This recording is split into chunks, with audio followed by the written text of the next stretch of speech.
Je m'appelle Géronimus Claiborne, j'ai 52 ans et je vis dans un appartement de luxe à Marseille, en France, avec une vue splendide sur le Rhône. En tant que PDG d'une entreprise renommée de recherche pharmaceutique, j'ai atteint le sommet du succès. Vêtements de créateurs, voitures de luxe et un cercle social envié par beaucoup. Ma vie semblait parfaite, une véritable histoire de réussite matérielle et sociale. Depuis mon adolescence, je savais que j'étais. En assumant mon orientation à l'université, j'ai embrassé pleinement et sans réserve mon identité. Mon partenaire, Adrien, et moi sommes ensemble depuis 9 ans, partageant une vie de voyage autour du monde et de fêtes inoubliables. De plus, nous sommes des défenseurs fervents des droits LGBT+, et contribuons généreusement à de nombreuses causes en faveur de la communauté. La religion, en revanche, n'a jamais joué un rôle significatif dans ma vie. Mes parents, chrétiens de nom seulement, allaient à l'église uniquement lors des fêtes comme Noël et Pâques. Pendant le lycée, j'ai décidé de laisser la foi complètement de côté, la jugeant dépassée et incompatible avec le style de vie que je valorisais tant. Tout semblait suivre un cours parfait, jusqu'au jour où ma vie a pris un tournant. Ce jour-là,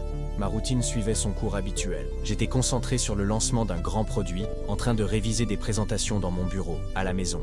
Les dernières semaines avaient été épuisantes, et le stress semblait faire partie intégrante du processus. Les douleurs occasionnelles dans la poitrine, qui apparaissaient depuis quelque temps, étaient facilement attribuées à l'anxiété et à l'excès de café. Je n'y prêtais pas beaucoup attention. Ce matin-là, quelque chose de particulier a attiré mon attention. L'étang de carpe que je voyais toujours par la fenêtre de mon bureau était anormalement. Les poissons flottaient sans bouger, comme si le temps s'était figé.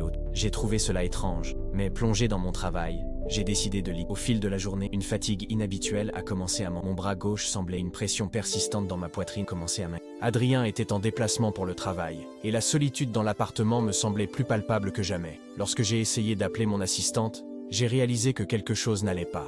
Mes doigts étaient engourdis, maladroits, et le téléphone m'a glissé des mains. La douleur dans ma poitrine s'est intensifiée rapidement. Elle était écrasante, comme si un éléphant était assis sur moi. J'ai essayé de me lever, mais mes jambes ne répondaient pas, et je me suis effondré sur le sol en marbre. Allongé là, dans ce silence angoissant, je me suis souvenu avoir lu des informations sur les signes crise cardiaque. L'idée semblait absurde. J'étais jeune, en bonne santé, je fréquentais régulièrement la salle de sport, je suivais une alimentation irréprochable, et je faisais tous les examens nécessaires. Comment cela pouvait-il m'arriver? Ma vision a commencé à s'obscurcir, et la pièce, autrefois éclairée par les immenses fenêtres, semblait tourner. La dernière chose que j'ai vue, c'était mon reflet déformé dans la vie. Mon costume coûteux froissé et mon visage crispé par la douleur. L'ironie de ce moment m'a frappé comme un coup cru. Toute ma richesse, tout mon succès, n'avait aucune valeur face à cette fragilité. Plus tard, j'ai appris que ma femme de ménage m'avait trouvé allongé sur le sol lorsqu'elle était arrivée pour son service de l'après-midi. Elle a réagi rapidement, appelant une ambulance.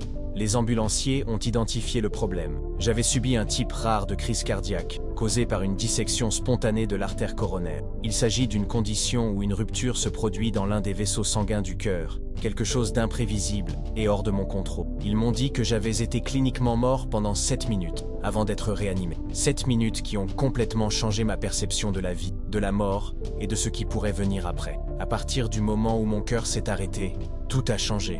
Il n'y a pas eu de tunnel de lumière, comme le décrivent tant d'histoires de mort imminente. À la place, j'ai été envahi par une sensation d'être tiré vers le haut, loin de mon corps. De là-haut, j'ai pu voir les ambulanciers travailler désespérément pour me sauver. Leurs voix, autrefois claires, sont devenues des échos lointains. La sensation était unique, quelque chose que je n'avais jamais ressenti auparavant. Ce n'était pas comme flotter ou voler, mais comme si la gravité avait inversé sa force, m'entraînant loin avec une intensité incontrôlable. Je me sentais complètement conscient, plus alerte que jamais dans ma vie. Chaque pensée était cristalline, chaque sensation amplifiée. En traversant le plafond de mon appartement comme s'il était fait de vapeur, j'ai regardé en bas et vu la ville de Marseille s'étendre devant moi. Mais quelque chose était différent. Certains bâtiments et certaines personnes émettaient une lumière, certaines intenses et vibrantes, d'autres faibles, presque inexistantes. Certaines semblaient enveloppées dans une obscurité totale. C'était comme si je voyais au-delà du monde physique, une dimension spirituelle de ce qui m'entoure. Puis, tout a changé. La lumière et la vue ont disparu, laissant place à une obscurité profonde, plus intense que tout ce que j'aurais pu imaginer. Ce n'était pas comme fermer les yeux.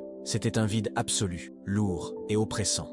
Avec lui est venue une solitude indescriptible, comme si j'étais complètement séparé de tout ce que j'avais un jour connu. À ce moment-là, des scènes de ma vie ont commencé à défiler devant. Mais ce n'étaient pas seulement les grands événements ou les erreurs graves. Chaque petit acte d'égoïsme, chaque mot dur, chaque moment où j'avais ignoré ou rejeté l'idée de Dieu, tout était là. Je voyais comment ma richesse avait nourri mon arrogance, comment je m'étais moqué des personnes de foi, comment je vivais uniquement pour satisfaire mes propres désirs. Chaque souvenir était accompagné d'une compréhension profonde de l'impact de mes actions sur les autres et sur ma relation avec. La douleur était écrasante.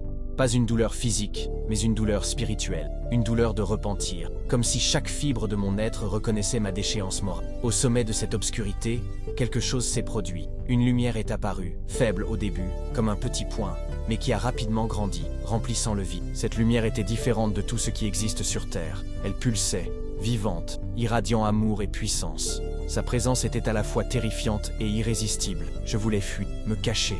Mais je ressentais aussi un désir incontrôlable de m'en approcher. Au fur et à mesure que la lumière s'intensifiait, une figure a émergé de son centre. Il était à la fois humain et plus qu'humain. Il y avait en lui quelque chose qui transcendait toute explication. Sa présence émanait une autorité absolue, mais aussi un amour si profond qu'il semblait envelopper chaque fragment de mon... Je savais, sans l'ombre d'un doute, que ce moment changerait tout. Son visage était si brillant qu'il était impossible de le regarder. Mais je savais instantanément qui il est, Jésus-Christ. Sa présence était écrasante, irradiant une autorité incomparable, et un amour si intense qu'il semblait me consumer et me guérir. C'était un amour qui pénétrait profondément, désarmant toute résistance. Il n'a pas parlé avec des mots audibles, mais directement à mon âme. « Géronimus », a-t-il dit, et dans cet unique appel, j'ai ressenti une compréhension accablante, plus profonde que tout ce que j'avais appris en 52 ans de vie. C'était comme si, en cet instant, toute mon existence était mise à nu. Je voyais clairement comment il avait toujours été présent dans ma vie, essayant de m'atteindre, tandis que je m'éloignais constamment. J'ai essayé de répondre « Seigneur », mais j'ai réalisé qu'en sa présence, rien ne pouvait être caché.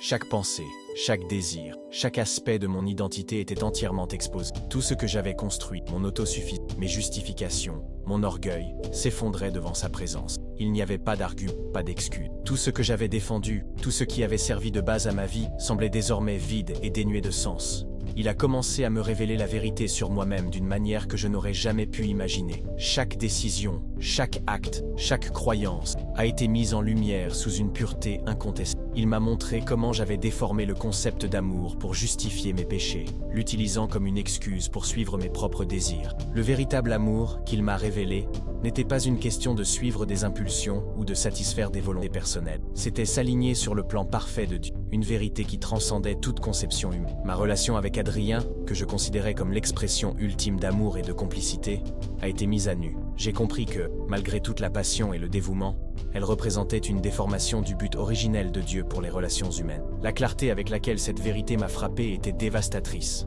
Soudain, tout ce que je croyais savoir sur l'amour, l'identité et la moralité s'est effondré. J'ai été confronté à une vérité brutale et indéniable. J'avais tort dans tout ce que je pensais juste. À cet instant, il n'y avait pas de place pour les arguments, seulement une reconnaissance profonde et une douleur sincère pour tout ce que j'avais fait. Cette vérité, bien que douloureuse, était accompagnée d'un espoir inexplicable, une promesse que, malgré tout cela, la rédemption était encore possible. Jésus m'a révélé quelque chose de profond et de troublant. Comment le monde moderne, avec son acceptation et sa célébration de modes de vie alternatifs, éloignait d'innombrables âmes de la vérité de Dieu. Il m'a ensuite montré deux chemins distincts. Le premier était large, bien tracé et, à première vue, attrayant. J'ai vu des foules marcher sur ce chemin, y compris de nombreuses personnes religieuses qui avaient déformé la vérité divine pour créer leur propre version de la. Elles choisissaient les parties de la parole de Dieu qui leur convenaient, la modelant à leur convenance.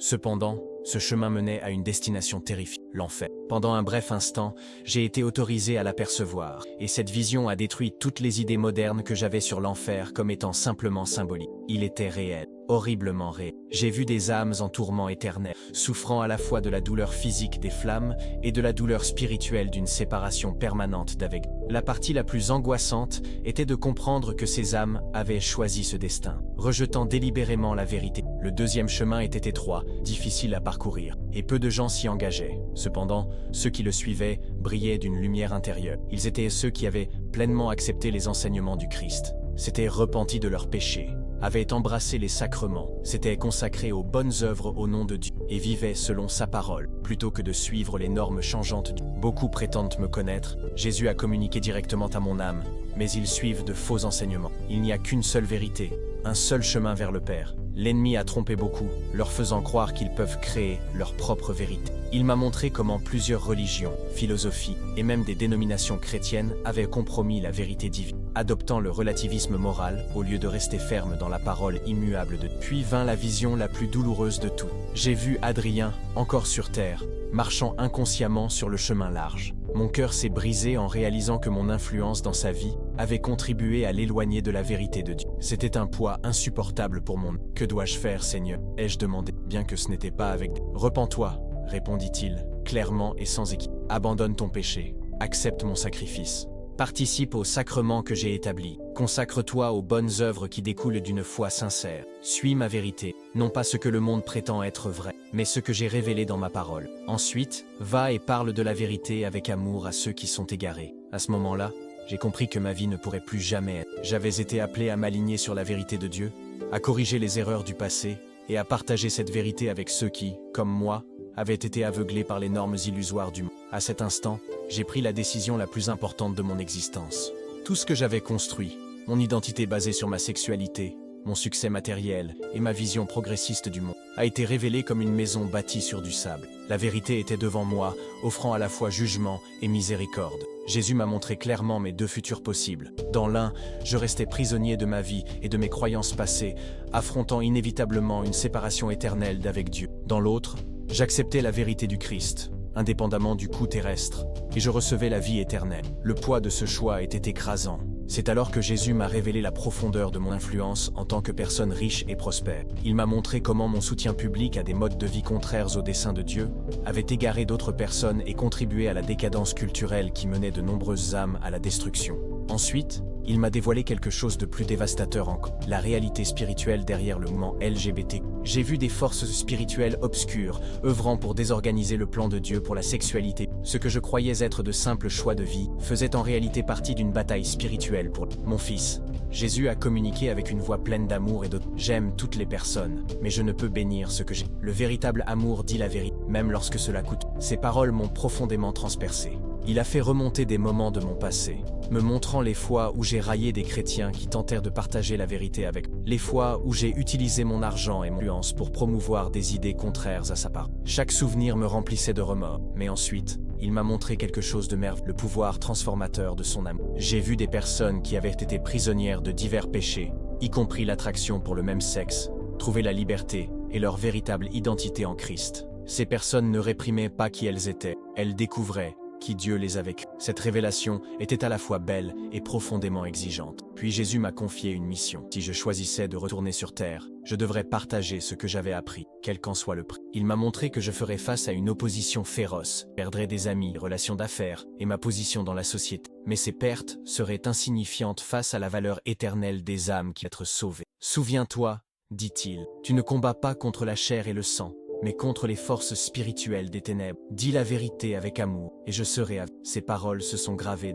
Soudain, j'ai senti une force me ramener sur terre. La dernière chose que j'ai vue était le visage de Jésus, débordant d'amour et d'autorité sacrée, tandis que son message final résonnait « Choisis aujourd'hui, tu veux servir ». Le retour dans mon corps fut un choc. La douleur physique était intense, mais elle pâlissait face au poids spirituel de ce que j'avais vu. Je me souviens d'avoir entendu un ambulancier dire que mon pouls était revenu et de sentir la froideur de la civière sous moi. La récupération physique serait difficile, mais la transformation spirituelle serait encore plus profonde. Lorsque j'ai repris conscience à l'hôpital, je savais que ma vie ne serait plus jamais là. Adrien était à mes côtés, tenant ma main, visiblement inquiet et rempli d'amour. Cependant, je ressentais une tristesse accablante, sachant que nous devrions avoir une conversation difficile. Les médecins ont décrit ma récupération comme un miracle. Le type de crise cardiaque que j'avais subi avait un taux de survie extrêmement faible. Mais je savais que le véritable miracle n'était pas ma guérison physique, mais la transformation complète de mon cœur et de mon esprit. Ma vie ancienne était terminée, et un nouveau voyage, marqué par la vérité et l'amour du Christ, venait de commencer.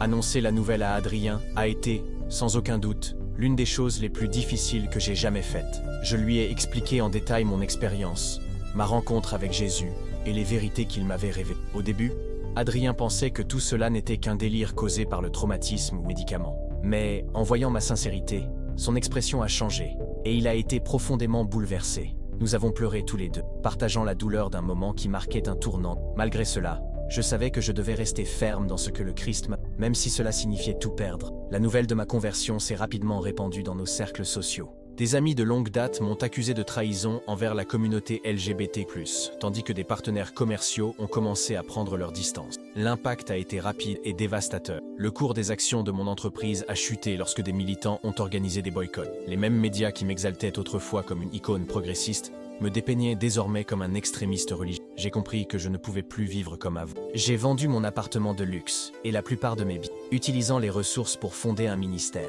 Ma nouvelle mission est d'aider d'autres personnes à trouver la liberté en Christ. Ce ministère se concentre particulièrement sur ceux qui luttent avec des questions d'identité sexuelle, partageant la vérité que le dessein de Dieu pour la sexualité est parfait et que la véritable liberté vient par le repentir, les sacrements, les bonnes œuvres accomplies avec foi et la soumission à lui. À ma grande surprise, certains de mes anciens amis de la communauté LGBTQ+, m'ont contacté en privé. Beaucoup ont confessé qu'ils ressentaient également des doutes et des conflits intérieurs au sujet du mode de vie qu'ils menaient, mais qu'ils avaient peur d'exprimer ces sentiments publiquement. Avec chacun d'eux, j'ai partagé ce que Jésus m'a enseigné, que son amour transcende toute relation ou identité terrestre. La véritable épanouissement, ai-je expliqué, ne se trouve qu'en suivant sa vérité et le chemin qu'il a tracé. Aujourd'hui, ma vie est complètement différente. Je vis simplement, consacrant mes journées à partager mon témoignage et les vérités sur la vie. Bien que j'ai perdu le mode de vie luxueux et le statut que je possédais autrefois, j'ai trouvé une paix qui dépasse tout ce que j'ai pu expérimenter pendant mes années de succès.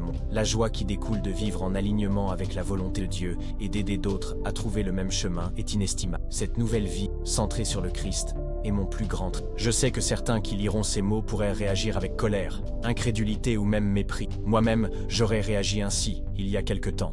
Mais maintenant, je sais que je ne peux plus rester silencieux. La réalité du ciel et de l'enfer est trop sérieuse. Et chaque âme est éternelle. Nous faisons tous face à un choix crucial. Suivre la vérité de Dieu ou les mensonges que le monde propose. À ceux qui affrontent l'attraction pour le même sexe ou tout autre type de péché, je veux que vous sachiez quelque chose de profondément important. Jésus vous aime d'un amour incomparable. Cependant, le véritable amour ne signifie pas approuver des choix qui mènent à une séparation éternelle d'avec Dieu. Il existe une liberté, une joie et une plénitude dans le fait de se donner entièrement à Christ. Recevoir ses sacrements, accomplir de bonnes œuvres motivées par une foi sincère et suivre le dessein divin pour votre vie est le chemin vers le véritable épanouissement. La vérité qui m'a été révélée pendant ces 7 minutes de quasi-mort a transformé complètement mon existence et est devenue la mission de ma vie. Il n'y a qu'un seul chemin vers la vie éternelle, Jésus-Christ. Sa vérité, ses sacrements et les bonnes œuvres issues d'une foi authentique peuvent libérer n'importe qui et apporter une paix que le monde ne pourra jamais offrir. Si cette histoire a touché votre cœur,